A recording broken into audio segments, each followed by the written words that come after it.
Mhm.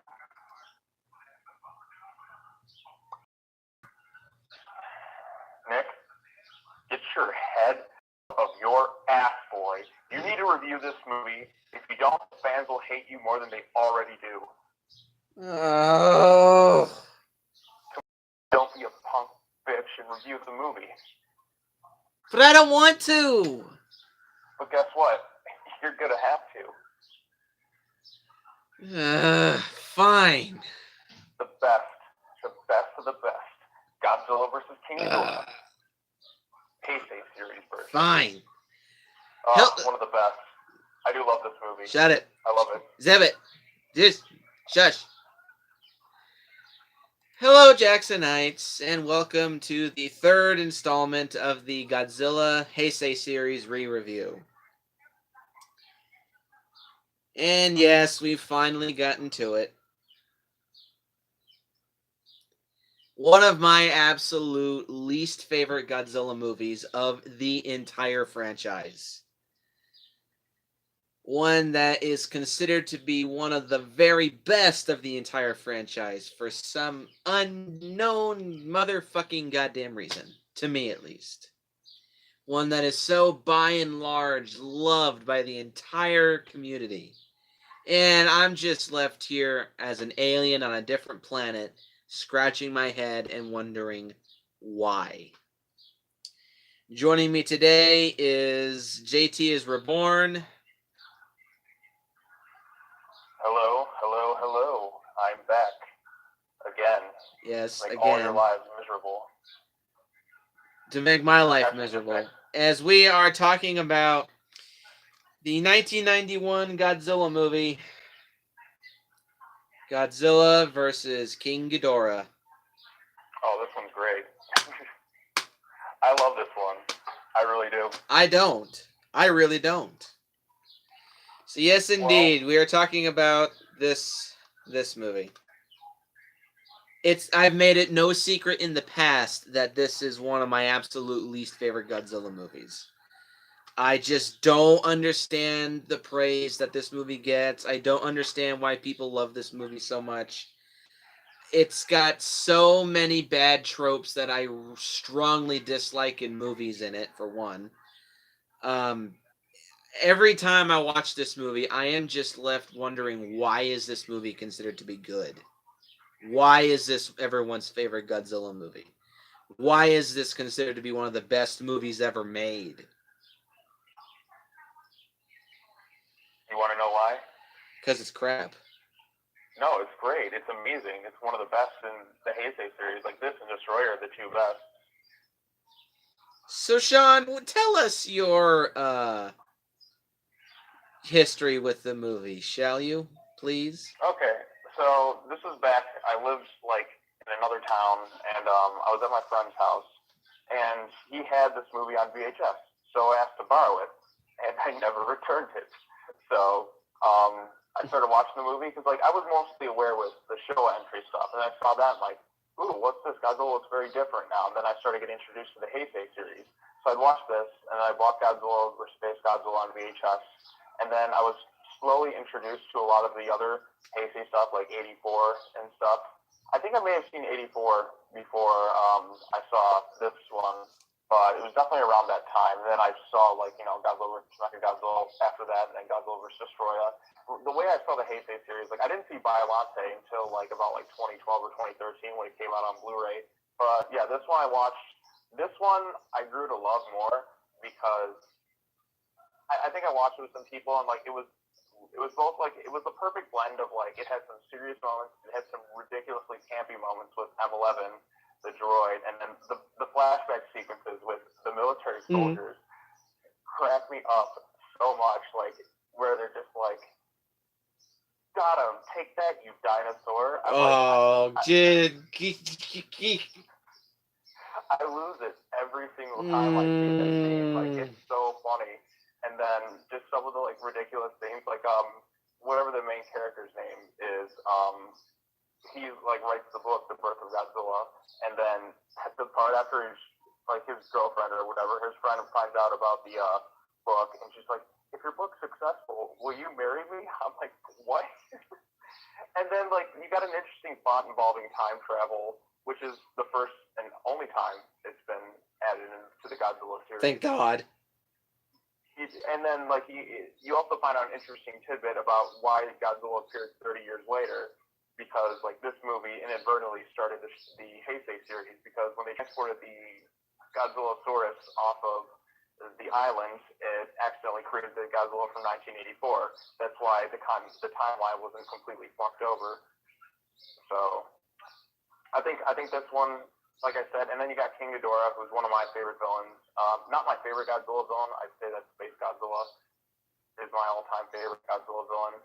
But King Ghidorah, like, looks pretty badass. Godzilla's design, I think, is really, really good. I think the Heisei design might be my favorite Godzilla design. It's not. It's definitely, like, up there, because it's very consistent. It looks nice. The facial features kind of look a little bit, like, cat-like.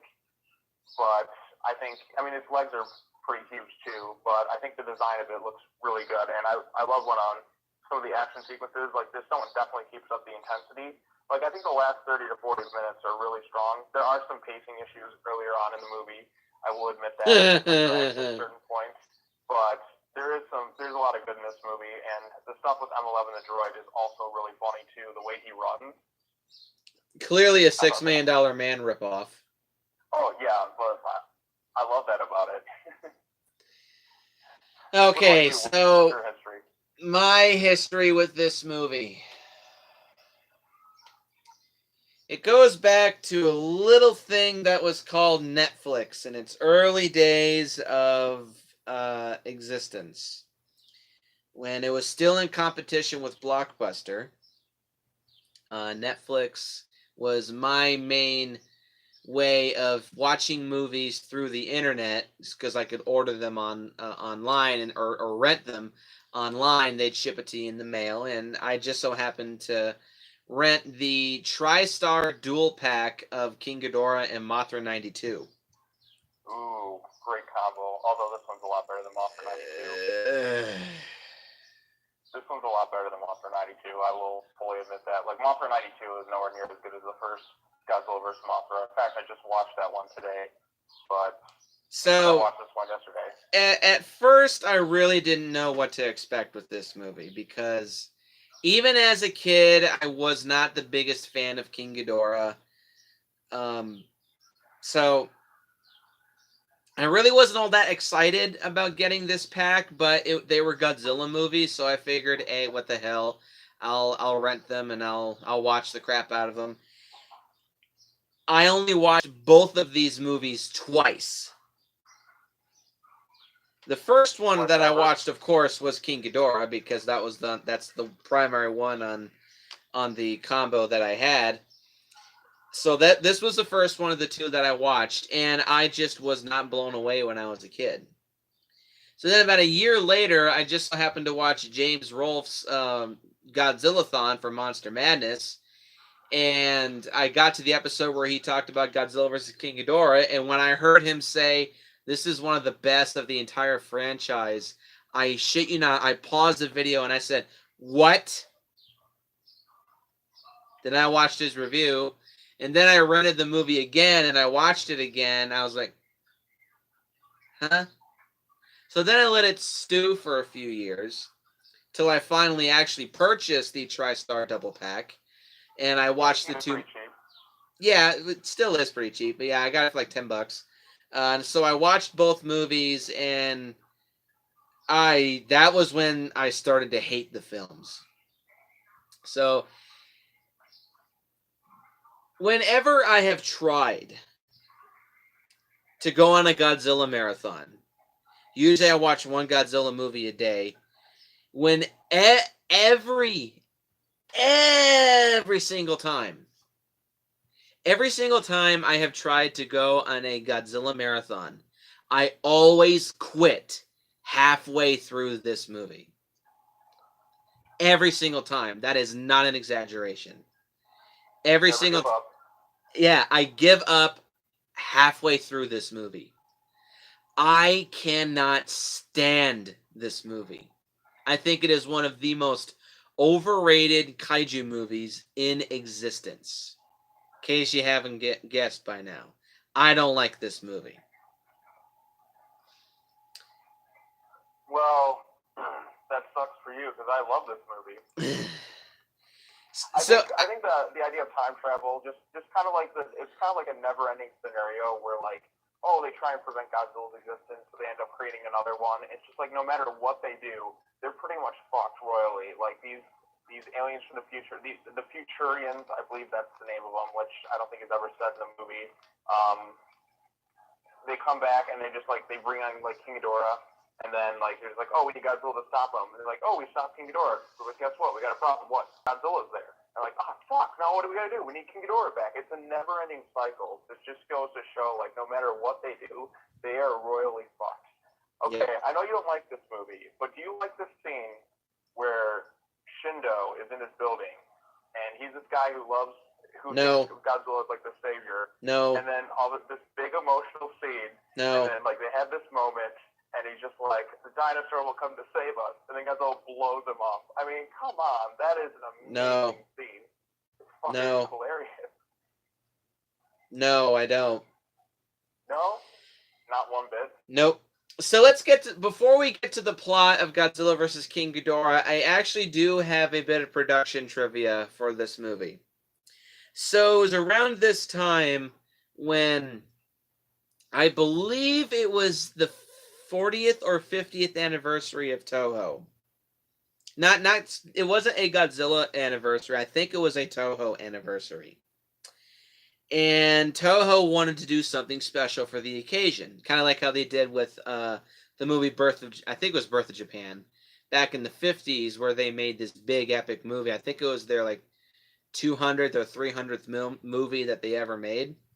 So they wanted to do something special for the occasion. The original version of this movie was actually going to be a remake of King Kong vs. Godzilla.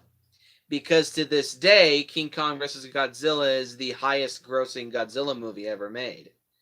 So Toho figured, well, if that's going to be if that was the biggest success, if we do it again nowadays, it may be as big or even bigger. But because of the giant lawsuit battle that was still going on at the time between Paramount, Universal, and what was the third one? It might have been Columbia. Universal, Columbia, Warner Brothers. I don't know. Like the King Kong. That might have been the big King Kong lawsuit at the time was still actually no. I think Universal had ultimately gotten the rights to Kong. And Toho asked them, hey, we want to make a Godzilla vs. King Kong movie. Can we get the rights to King Kong? And Universal said, yeah, but you got to give us a majority of the funds in the process. And Toho, for a very smart reason, I love Universal, don't get me wrong, but the way that they treat Kong at times, it's pretty fucking pathetic. Yeah, I can kind of see that. Although, like, I did love Peter Jackson's movie. I do too. Yeah, don't get me wrong. But anyway, so Toho then decided, if we can't get our hands on King Kong, why not make Godzilla versus Mechana-Kong? Because technically, Mechana-Kong is a Toho kaiju, but still, Universal came in and said, nah, that's too similar to King Kong. And if you're going to make that movie, you got to give us a good share of the profits. So Toho ultimately just dropped the Godzilla versus Kong idea completely, and they just said, you know what? Who's our most popular monster? King Ghidorah, for some fucking reason. So that's how this movie got made. Can't deny, I would have loved to see Godzilla versus Mechana-Kong. I think, yeah, it's a little ridiculous, but you know what? I still think it would have been a really, really fucking cool movie in my eyes. But instead we get this shit. Wasn't that like for like Godzilla vs. Mechagodzilla, like that background, or was that for this one? That was for this one. Mechana-Kong I don't think was ever uttered. Well, Mechana-Kong obviously inspired Mechagodzilla, but I don't think Mechana-Kong had any influence other than inspiring Mechagodzilla for Godzilla vs. Mechagodzilla. Okay, because like I thought the background of the Heisei version of Mechagodzilla, they wanted to do like Godzilla vs Kong, not Godzilla vs King Ghidorah. Like I think it was that time where they wanted to do that as the film instead of producing like Godzilla vs Mechagodzilla 2 or whatever Nope. version they want to call it. Okay. So yeah, that's how this movie turned out. So the plot of Godzilla vs. King Ghidorah, it's a fucking mess. So in 1992, 1 year in the future, science fiction writer Kenichiro Terasawa, played by Kosuke Toyohara, decides he wants to take a break from writing fiction, and he decides to write a book about Godzilla, and learns of a group of Japanese soldiers that were stationed on Lagos Island during the Gilbert and Marshall Islands campaign. And in February of 1944, at the height of World War II, while threatened by American soldiers, these Japanese soldiers were saved by a mysterious dinosaur. And he theorizes that the dinosaur was subsequently mutated into Godzilla in 1954 after a hydrogen bomb test that was, commenced on the island. Yasuaki Shindo, played by Yoshio Tsuchiya, and I believe his last Godzilla movie, a wealthy businessman who commanded the Japanese soldiers on Lagos Island, confirms that the dinosaur did indeed exist, because he saw it. Meanwhile, a UFO lands on Mount Fuji. When the Japanese army investigates, they are greeted by Wilson, played by Chuck Wilson, Grenchiko, played by Richard Berger. That's a weird name, Grenchiko. Emi Kano, played by the late Anna Nagawa, I believe, and an android simply named M11, played by Robert Scott Field. I know him best as the human form of Ultra 721. The visitors, known as the Futurians, explain that they are humans from the year 2204, where Godzilla has completely destroyed Japan, and the Futurians plan to travel back in time to 1944 to remove the dinosaur from Lagos Island before the island is irradiated in 1954, thus preventing the mutation of the creature into Godzilla. And as proof of their story, Emi presents a copy of Terasawa's book, which had not yet been completed in the present. The Futurians, Terasawa and Miki Sagusa, played once again by Megumi Odaka, and also Professor Mazaki, played by Katsuhiko Sasaki, board a time shuttle and travel back to 1944 to Lagos Island. There, as American forces land and engage the Japanese forces commanded by Shindo, a dinosaur attacks, which is revealed to be a Godzillasaurus. The Godzillasaurus attacks and he kills the American soldiers. The American Navy then bombs the dinosaur from the sea and gravely injures it. At the same time, uttering Gamera's roar for some reason. Yeah, it sounded a lot like Gamera's roar. It was Gamera's roar. Yeah, because like Toho would often, like, this is the thing that even bugged me in the next movie a lot, was when they had Batra, they used Rodan's roar. And I'm like, that's Rodan. That's clearly Rodan. In fact, you even use Rodan in the next movie with the same exact roar. I mean, how lazy can you get? Yep. Excuse me. So after Shindo and his men leave the island, M11 teleports the dinosaur from Lagos Island to a place in the Bering Strait. And before returning to 1992, the Futurians secretly leave 3 small creatures called Dorats on Lagos Island, which are exposed to radiation from the hydrogen bomb test in 1954, and they merge and mutate to become King Ghidorah, which then appears in present-day Japan and goes on a massive rampage. And after returning to 1992, the Futurians use King Ghidorah to subjugate Japan, and they issue an ultimatum, but Japan refuses to surrender. Feeling sympathy for the Japanese people, Emi reveals to Terasawa the truth behind the Futurians' mission. In the future, Japan is an economic superpower that has surpassed the U.S. Russia, and China, and the Huh. and the Futurians traveled back in time in order to change history and prevent Japan's future economic dominance by creating King Ghidorah and then using the monster to destroy Japan in the present day. And also at the same time, they plan to erase Godzilla from history so that he wouldn't pose a threat to their plans. And after M11 brings Emmy back to the UFO, she reprograms the android Terminator style so that it'll help her. With M11 and Terasawa's aid, Emmy sabotages the UFO's control over King Ghidorah, thus letting it run loose.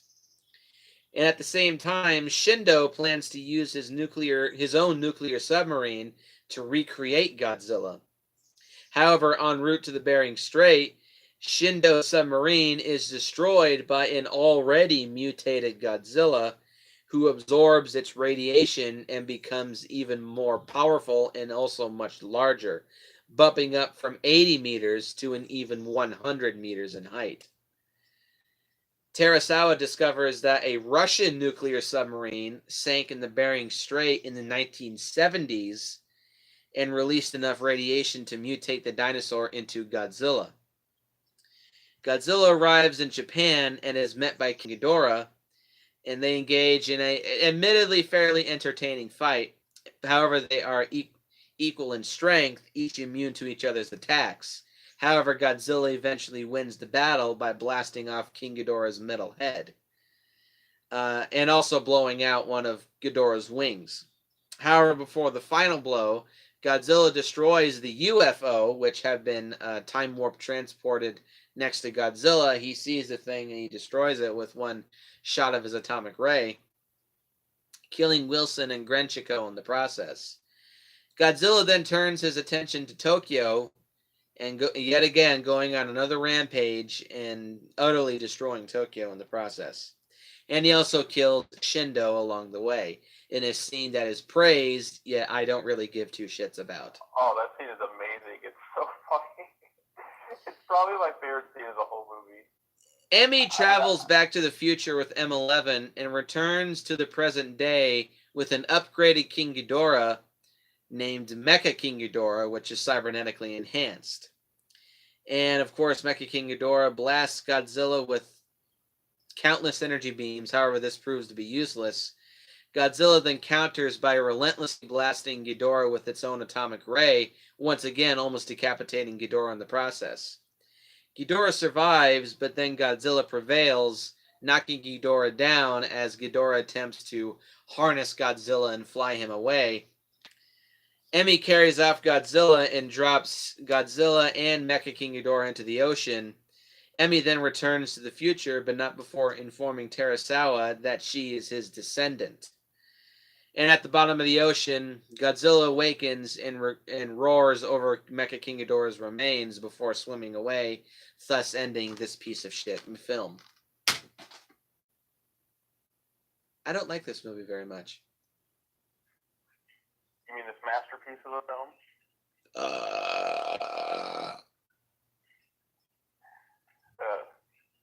Now, what do you like about this movie? Is there anything you like? There's a couple things I like about this movie, but let's get your pros and cons out of the way first.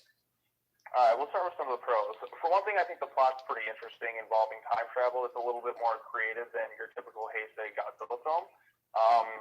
I think Godzilla looks great, especially like when he comes out of the water and you just see how menacing and intimidating he is. I think the Heisei design is one of the best looking Godzilla suits. I don't know the names of all the Godzilla suits off the top of my head, but yeah, like the suit and that looks really good in this film.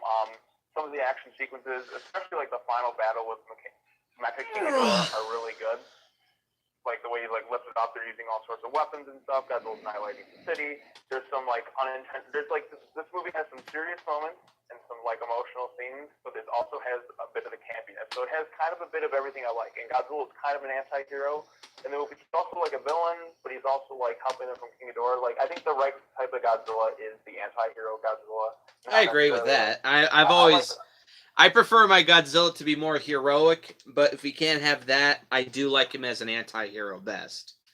Yeah, exactly. Like I'm pretty much the same way. Like anti-hero, I think is like the best way to go about portraying him. Like, not that I don't like villain Godzilla or hero Godzilla. I like them all, but like I prefer anti-hero Godzilla, where he's kind of on his own terms. Like he'll help out when he needs to help out, but he'll like, you know, if you're in his way, he's just gonna squash you. He's not gonna like, hey guys, what's going on? So I definitely appreciate that. I think King Ghidorah. I know you're not really a huge fan of him, but I think King Ghidorah is one of Godzilla's best villains. Three-headed dragon, you know, shooting lightning, flying around. He's definitely imposing.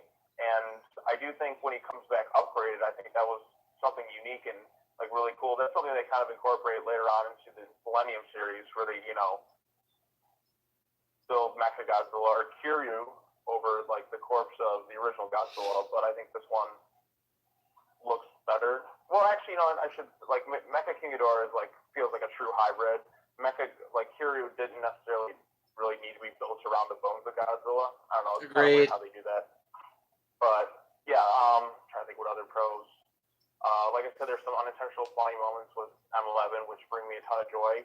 And are we just doing all pros now, or are we getting into cons as well? Is that all the good things you have to say about it? Musical score by Akira Ifukube is really good. I think the opening theme in particular is very memorable, especially like when the intense sequences are going on. It really helps.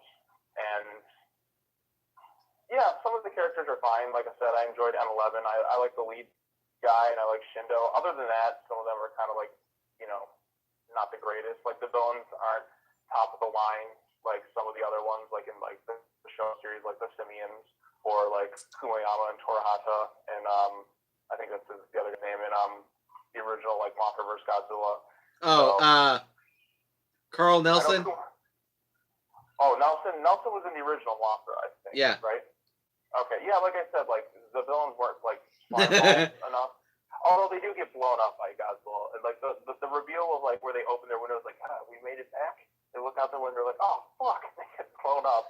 I mean, that's always fun to watch, like villains get blown up. I mean, I have a soft spot for that. So I watch a lot of '80s movies. So whenever like have like a slime ball villain just gets blown up or massacred, it's pretty fun to watch. Is it fun to watch the Jungle Hunter from the original Predator get blown up? Yes, very satisfying. Fair enough. So I'm trying to think of any other pros. Music's good.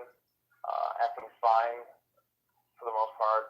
Like in the actual version, not necessarily the dub. Like I said, some of the cheesiness I do appreciate, and yeah, the time travel plot is unique. It definitely like explains why Godzilla hadn't appeared for like 30 years, because they traveled back in time and they they altered the timeline, but like why nobody noticed? Like it took me years to actually figure that out. That when they initially traveled back in time, that they actually started the Godzilla from like '84. So I thought that was kind of cool. But yeah, I definitely I enjoyed this one. It's got like a bit of everything I like in a Godzilla movie. It's got some of the seriousness. It's got good music. It's got good action sequences. And got some of the camp. So it has a bit of everything I love. So that's kind of why I really enjoyed this one. It's one of my favorites in the Heisei series. But yeah, those are my pros. On to my pros. I have three. I have three pros for this movie. One is, yes, the music score by Akira Ifukube. Ifukube is back. I believe he does 3 Godzilla movies for the Heisei series. Because he did this one, he did the next one, and he does Destroya. I'm not sure if he does Mecha Godzilla 2. Because like he has the Mesa March or whatever. Like actually, let's find out right now. I'm pretty certain it was him.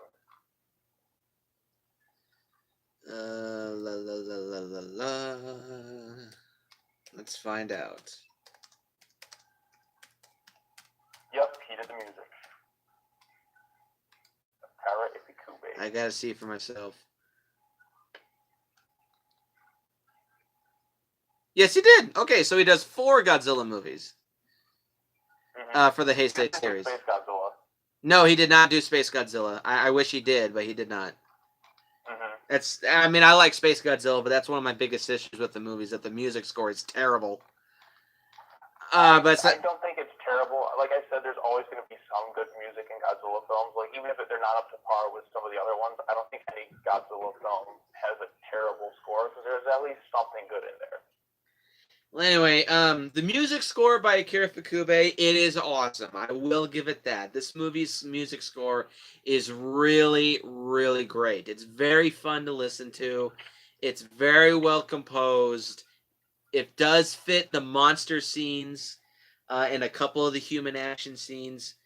The music, not really much to say about the music score other than it is awesome. It definitely feels like classic Akira Fukube at its best. I don't know why Akira Fukube came back to do Godzilla, but I am glad that he did. Oh yeah, so am I. Because like, especially like in Godzilla vs. Destroy, I think that's his strongest of the second series by far. No. Pro number 2 is, of course, the special effects. This movie had a pretty big budget, and you can definitely tell in this movie's special effects. The monster suits, they're all well constructed. The explosions look great. The animated lasers look really great. The model sets used for Tokyo and such, they all look really good. The Gido Goji suit used for this movie, it is a modified Bio Goji suit. It has an altered head. It has a bit of larger eyes. It has altered skin to make it look a little smoother. Godzilla has kind of shorter arms, but I think he has a little bit of larger hands too. And there's a little more mass added to Godzilla's thighs. But ultimately, I'm not a huge fan of the Gido Goji suit. I don't like it nearly as much as I do Bio Goji. I think, in my opinion, I think this suit is inferior, but it is still well constructed. Don't get me wrong; it definitely does look good. I just prefer Bio Goji, and especially Mechagodzilla 2 Godzilla suit way over this. King Ghidorah's design, specifically his design, it looks fine. I actually do prefer this over the Showa Ghidorah design. I never liked the hair for Showa Ghidorah. I always thought that looked a little ridiculous. I definitely do like the horns that they added to Ghidorah's head. That makes him look a little more menacing. I like he has much more pronounced teeth. I like he has a really bright gold color. I don't like. No, wait, no. I'll save that for when I get to King Ghidorah. But his suit looks fine. Mecha King Ghidorah's suit, well, it's not really. It was a suit, but it wasn't used as a suit because the Mecha King Ghidorah suit itself weighed about 400 pounds. It was too dangerous to have a suit actor inside the thing, so they had to. Basically, they used it as a marionette. But it looks great. It definitely looks like a cyborg. I like its design. It looks like a true cyborg. Not like Mechagodzilla 74, where they say it's a cyborg, specifically in the first one. It's not really a cyborg, it's just a pure robot. In Terra Mechagodzilla, it is a cyborg, but in Mechagodzilla 74, it's just a robot. It's not a cyborg. Here, Mecha King Ghidorah is a true cyborg, and I do like that about it. It looks great. I love the middle head. I think it looks wonderfully robotic, but it also definitely looks like Ghidorah. The wings look good. They're definitely very large, and it definitely fit the monster. Like I said, the miniature city is very well constructed, and it looks great when it's destroyed. Overall, the special effects for this movie are top notch. Koichi Kawakita, once again, top of his game. I'd say these effects are about as good as a previous movie for different reasons. Because this movie was given a bigger budget than Biollante, not to say that stuff in Biollante looked bad, but because Kawakita was given a bigger budget, he essentially was just allowed to go to town with the special effects in this movie. So that's really good. And pro number 3 is all the monster scenes are really entertaining, I will admit. All the monster scenes are very entertaining. The monster battles themselves, they're very, very well choreographed. Kenpachiro Satsuma as Godzilla brings his A game in this movie, so that's fantastic. The initial monster fight between Godzilla and King Ghidorah, it's really fun to watch, and I especially love when King Ghidorah is constricting Godzilla, and he unleashes his nuclear pulse to get Ghidorah off him, and then he unleashes his atomic ray to blow off King Ghidorah's middle head. That was a great scene. I almost pissed myself when I first saw that because I totally was not expecting to see that. And I said, I was like screaming, "Hell yeah!" when I saw that because I did not expect to see that. In the Showa series where Godzilla never like uses atomic breath on King Ghidorah. Did you notice that too? He almost like never did. He did an Invasion of the Astro Monster, but that's about it. Yeah, like he hardly used it. I'm just like, why isn't he using his? Oh, he used it. He used it once in Destroy All Monsters too. Yeah, but he like hardly used it. So. Yeah. So all the monster scenes are great. King Ghidorah's Rampage, when it's a model flying over a city, it looks good. However, this is when Koichi Kawakida's flaws as a special effects artist finally show their ugly head. Koichi Kawakita is not very good at doing flying kaiju. Specifically for Ghidorah's dogfight with the JSDF planes, the model that they use for King Ghidorah looks like shit. And as far as the flying kaiju goes, when it comes to the Heisei era Toho movies with flying kaiju, it only gets worse from here. But that scene looks bad, but when Ghidorah's going on a rampage throughout Tokyo and it's well executed when he's firing his gravity beams onto the city below, that looks fine. Godzilla's rampage after he destroys King Ghidorah, that's really well done. It's really fun to watch. His fight with the military is really fun too. And of course, Godzilla's fight with Mecha King Ghidorah, even though it's kind of stiff, it still is fun to watch. And overall, the scenes with the monsters in this movie are the highlights of the film for me. Exactly. That's really all the good stuff that I have to say about this movie. From here on out, it's all cons. What are your cons for this movie, Sean? Okay, now there was one more pro I think I had is like the atomic breath. I think the way the plasma beams look, I think they really pop on screen. Yes, especially on Blu-ray. Yeah, especially on Blu-ray. Like I was watching, I'm just like, wow, this looks really good. I think that's my favorite like look of the atomic breath is in the Heisei series. I'm like, that just looks, it's gorgeous to look at. It really pops on screen. It actually looks like a beam, not just superheated mist. Yeah, exactly. I like the beam versus like the mist feel. So I think they really nailed it in this one. Like I think it looks the best in the Heisei series. At least in my opinion, I think the atomic breath looks the best in the Heisei series. It looks great. It looks really good. In terms of cons, there is some pacing issues. Some of the characters definitely do drag the movie down in certain bits. Like there are definitely some parts where I'm just like, okay, come on, let's get to some action stuff. Pretty much everyone outside of like the lead actor, like M11 and Shindo, is like pretty forgettable. The Futurians aren't the greatest of villains. They needed to be more slimeball. We needed someone like along the lines of like the Simians controlling King Ghidorah, or like the Exilians do in Final Wars. Like they had the main Exilian guy from Final Wars. That dude had charisma. Rise! Yes, like the dude from Final Wars, that dude was great. The Futurians in this movie, like they have like one or two moments where they laugh, like ha ha ha ha. The one guy just looks. They kind of feel like James Bond villains. What? They kind of feel like James Bond villains in a way. The Futurians? Yeah. Not very good James Bond villains. Well, yeah. Great ones. Like Max Zorin is one of my favorite Bond villains. But like these guys are just kind of just paint by the numbers. Like I think there's an issue with some of the Heisei films. Like the human villains, like they weren't very good. They're really cartoony. Yeah, they're really cartoony.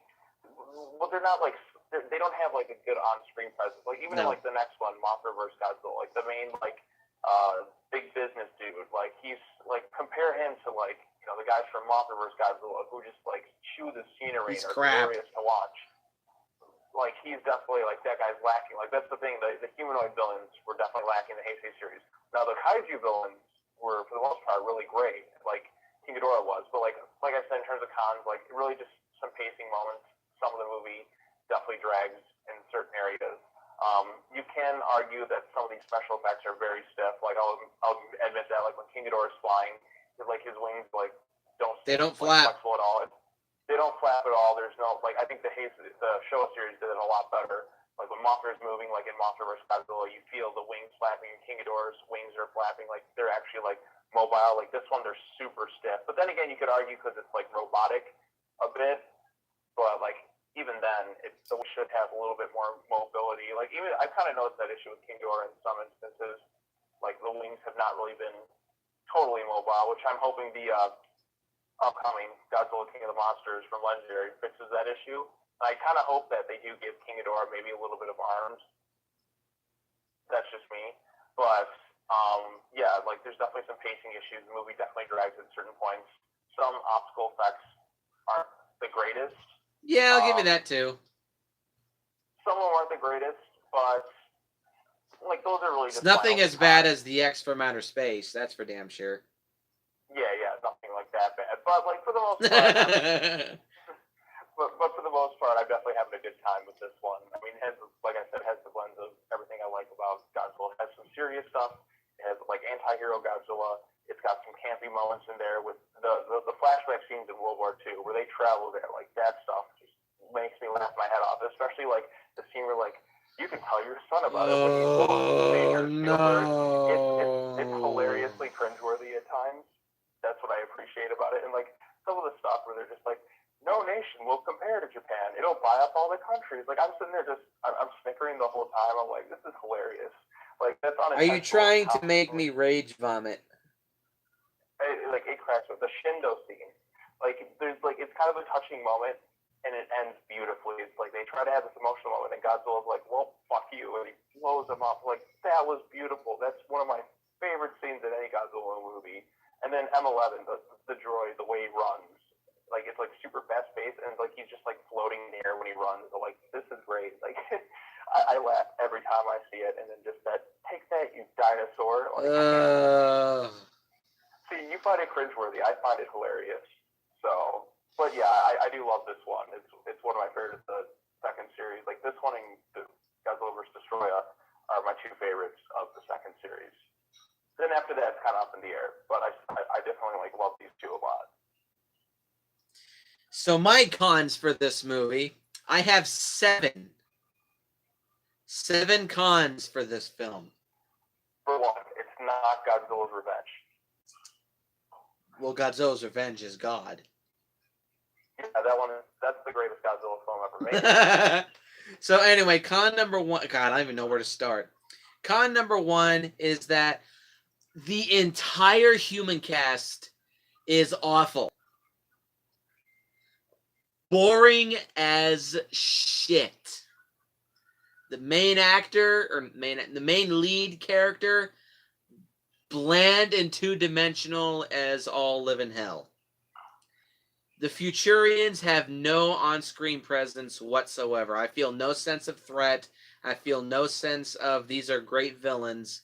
I would much rather honestly take Doctor Who from King Kong Escapes over these two idiots. Doctor Who, what a great slime ball. The only sort of semi-interesting human, quote-unquote human character is M11, but that's just because he's a Terminator and $6 Million Man ripoff, who also just so happens to be a badass and a crack shot with a pistol. Yeah, like the thing where he's just up in there and he's like, here I am, and you shoot. Yeah, and he's a little bit of a smartass too, but all the human characters suck. All of them suck camel balls. I was going to say donkey balls for a second. I actually probably should have said that. They all suck. I hate every single human character in this movie because they're all boring. Everything with the humans in this movie is boring. Con number 2. This movie is awfully paced. Especially in the first half. Yeah, the first half has a lot of pacing problems. The first half drags like nobody's goddamn business. The stuff in the second act when when shit is actually happening, that's fine. It's paced a little too quickly for my tastes, but it's better than the first half. The first half is painfully slow. Painfully slow. And it doesn't help that because the human characters are so goddamn boring that it makes the first half of this movie damn near impossible to sit through for me. Con number 3 is the lack of Godzilla. Contrary to popular belief, I don't think Godzilla has enough screen time in this movie. He doesn't really make a full blown like he shows up the very first frame of the movie for like the credits, and then like there's 40 minutes left in the movie is when he really, yeah, I think he makes his first full blown appearance in the movie an hour in. Yeah, but that's the thing with a lot of the show films too. Like Terror Mechagodzilla takes a while to show up, and Terror Mechagodzilla has that same issue too. Mm-hmm. However, here I feel like it's worse because this movie's longer than Terror Mechagodzilla. That's true. That's true. See, I don't like the lack of Godzilla. However, the scenes that we do have Godzilla in, they're all fun. They're all fine. Mm-hmm. So basically, the third act of the movie. The third act, yes, I do like. I do enjoy the third act, but that's like 35 to 38 minutes of the movie that I like. I don't like the previous hour and 2 minutes. Mm-hmm. Con number 4. At the third act, you're good. Con number 4 and 5, they have to do with the same thing. However, they have two different issues. But con number 4 is the time travel idea. I despise time travel in fictional media. I absolutely despise it because no matter how hard you try, you're gonna have some plot holes and you're gonna have some continuity fuck-ups. Back to the Future does it too. Terminator kind of does it, but it also gets away with it because a lot of it is left really vague. Kamen Rider Den O is probably the second worst example of it. I hate, and unfortunately this franchise suffers from it too, but I hate time travel. I absolutely hate time travel. It never interests me. And this is why this new Kamen Rider series coming out, ZIO, I think it's called. It's time travel themed again. I mean, I've already given up on Kamen Rider, but I've truly given up on Kamen Rider at this point because of the time travel trope. But con number 5 is all the time travel fuck-ups that is made in this movie. Specifically from one scene. After the Futurians come back from 1944 to 1992, there's a person who asks, have you successfully erased Godzilla? That would never happen. If they erased Godzilla from history, nobody would know in the future, the new altered future, who Godzilla is.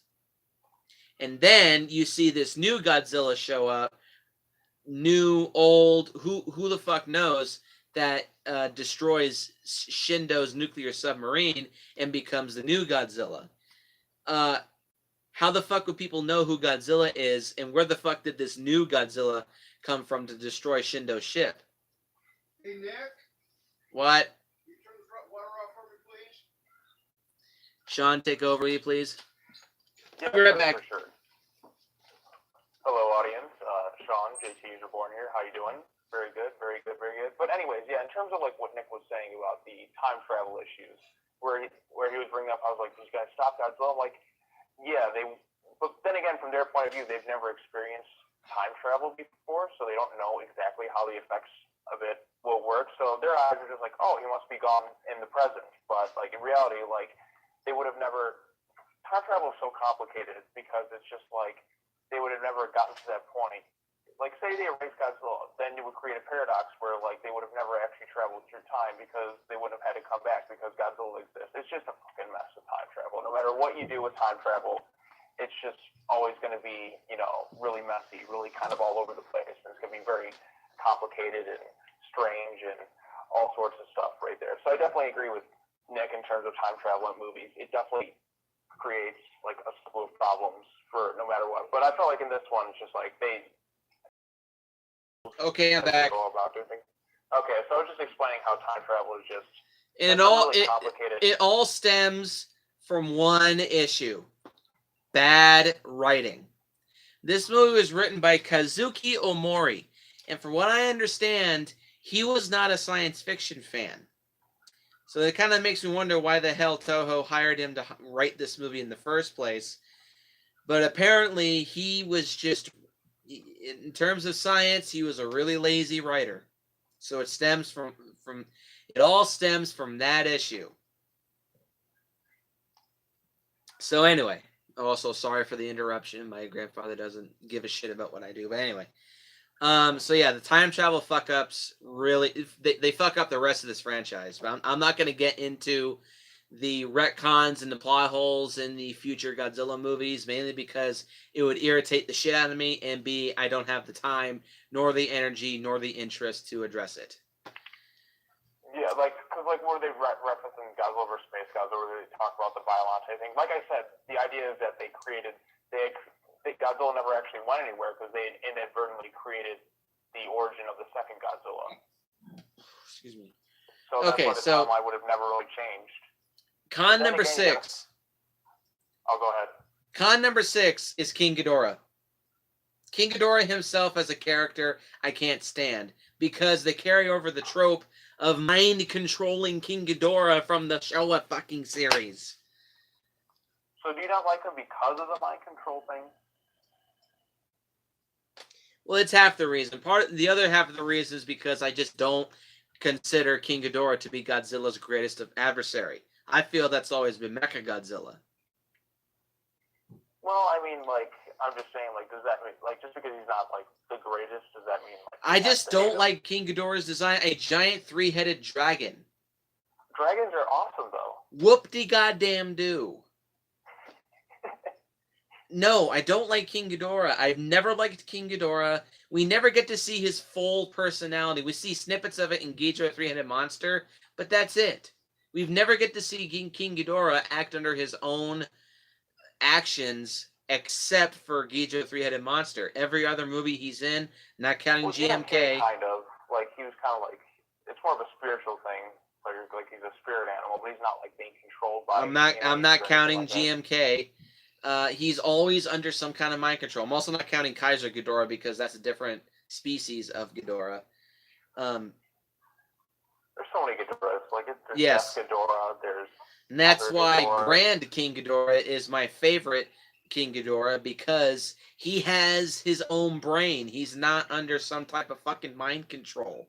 Which one was that? Rebirth of Mothra 3. It's such... Yeah. I've always found it to be such a lazy... Mechagodzilla was under control. That's because he's just a robot. Well, is King Ghidorah technically a robot? Mecha King Ghidorah? No. It's sort of acceptable with Mecha King Ghidorah because the middle head of King Ghidorah has always been stated to be like the central nervous system of Ghidorah. The other two heads, they're kind of just... They have some sentience, but they're just kind of subservient to the middle head. I wonder, is King Ghidorah really like an organic robot? I don't know how it works, because it seems like he's a creature and then he's under the influence, and it seems like he's a robot. I don't know, it's very bizarre. Maybe he's just an organically programmed robot with remember how in the T-1000 in Terminator, just liquid metal?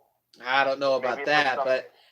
It's some space material that he's from or something, or Earth. It's weird. King Ghidorah... I just don't like King Ghidorah. He's one of my least favorite Godzilla monsters of all time. His roar in this movie is really fucking annoying. It's a modified Rodan roar, which right off the bat, that there sticks out like a sore thumb because that's not Ghidorah's roar. Ghidorah's roar is a much more chirpy and screechy sound. Here, it's just a modified Rodan roar. It's annoying as all living fuck, too. I just don't like King Ghidorah in this movie. He's one of my least favorite Godzilla monsters. I dread every time seeing King Ghidorah, and I so badly hope that King Ghidorah is a space monster acting of his own actions in Godzilla King of the Monsters. If he is under some kind of mind control, I give up. From Earth. I don't think he's going to be controlled or anything like that. I guarantee. If he is, I give up. I completely give up on King Ghidorah. I don't think he will be. There's no way of bringing space aliens in the movie. He's going to be a monster from Earth. I hope they go with the space monster routine. I really do. So con number 7, final con, is the English dub for this movie. Whoa. I've seen some bad English dubs. Take that, you dinosaur. It's actually one reason why I can't watch Italian horror movies, because all of their English dubs suck. Well, the Zombie Japanese 2 versions are now on the sucked. Blu-ray, Shit so you can watch Speria that. sucked.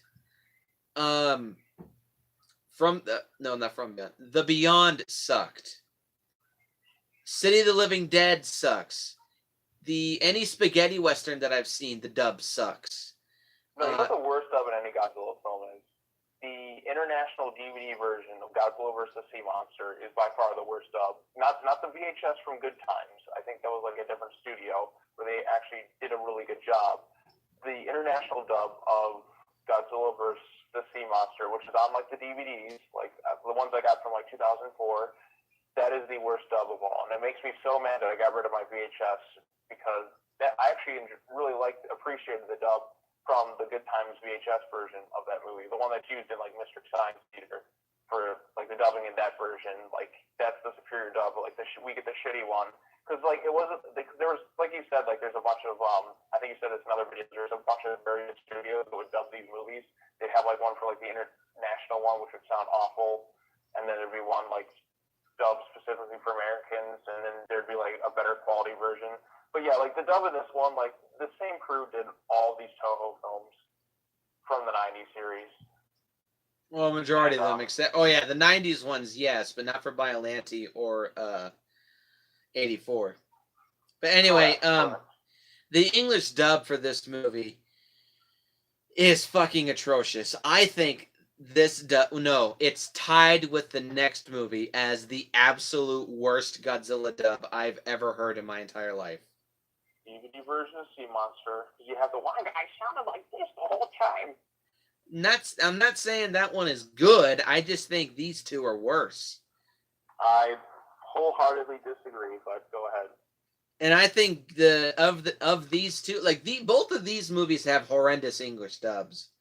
But I actually legitimately think King Ghidorah has the absolute worst of the two. Because it has so many cringeworthy lines. Dinosaur, what? Yeah, like Sean says, it has so many cringeworthy lines.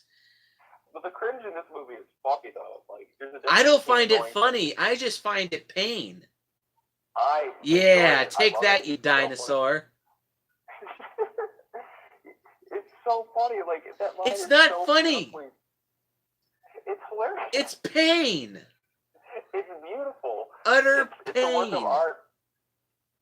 It's amazingly bad dubbing. Like I love it though. Like it's.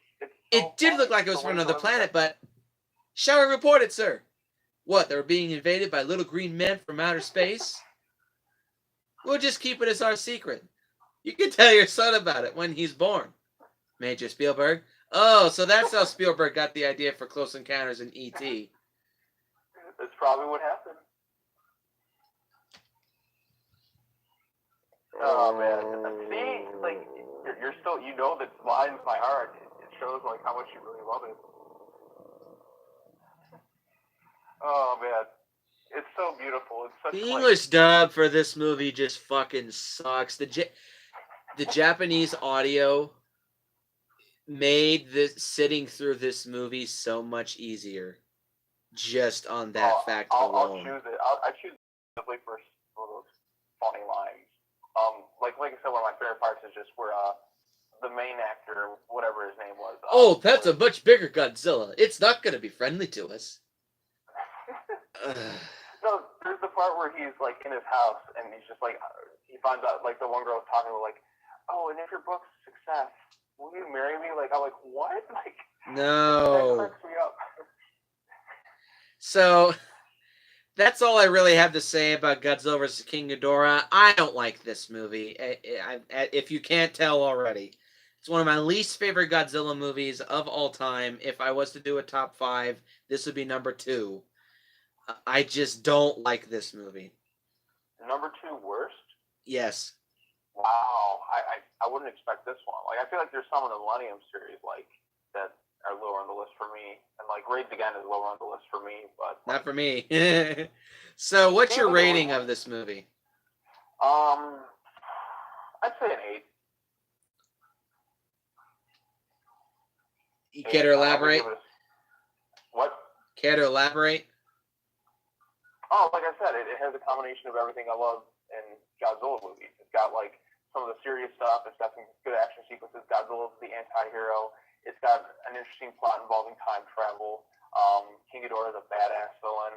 Mecha King Ghidorah is great. The Godzilla action sequences are phenomenal. There are some pacing issues. It's got the campy moments in there. It's just got everything I love all rolled into one package. It's got like a plot where it's just like no matter what like the Japanese do, they're just like they're fucked. Like it's just a never-ending cycle, and it's just like it feels like there's a sense of hopelessness, and then just barely they make it out of this one. I think like I appreciated that about it. It was just like the stakes are really high.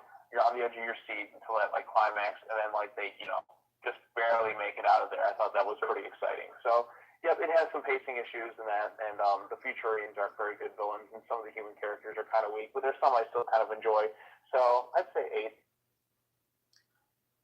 Oh, you're going to be surprised with my rating. 4 out of 10, Bret Hart style. So, with this being one of my least favorite Godzilla movies, I think it's very fitting that I give this a 2 out of 10. Oh my god, a 2. Just Don't like this movie. And you know what? The next one's even worse. The next one is worse than this one. I just watched that one today. There's a few funny bits, but like for the most part, it's like this one's a lot better than the next one.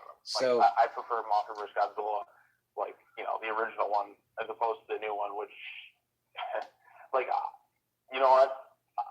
I have a lot to say about that one, so I'll just save that for later. So 2 out of 10, one of my least favorite Godzilla movies of all time. And it just gets worse from here, though thankfully in 1993 it gets better. Oh, it gets better before it gets worse again. So post your comments down below. If you post any hate comments, you will be deleted and blocked. Don't give a fuck. I don't want to hear your butthurt fanboyism. I just don't. I don't give a fuck. Post your comments down below. Let me know what you think. Hit the like button. Hit the subscribe button. Share this video with your friends. Sean, do you have anything to pimp out? Yeah, if you want to check out some stuff on my channel, JT is Reborn. I did 30 Days of Godzilla. Got some more stuff coming out. I talked with Nick. We're going to do some more Godzilla reviews, and then I'll appear in some more of these. So if you don't find me in this one, you can find me next time. And yeah, just check out the channel. Subscribe to Nick. Well, you already are at this point if you're watching this video, but I got some stuff there on my channel you can check out. I got some Godzilla videos. I got some more stuff I have planned along the way. I got some Halloween series reviews coming out. And yeah, that's all I got to say. Thanks for having me, Nick. Yep. And as always, look forward to next time as I review an even more inferior film than this. When I talk about 1992's Godzilla vs. Mothra, The Battle for Earth. And as always, go out and write a book and get caught up in a stupid time travel Kaiju Battle Royale bullshit. And I will see you guys in the next one.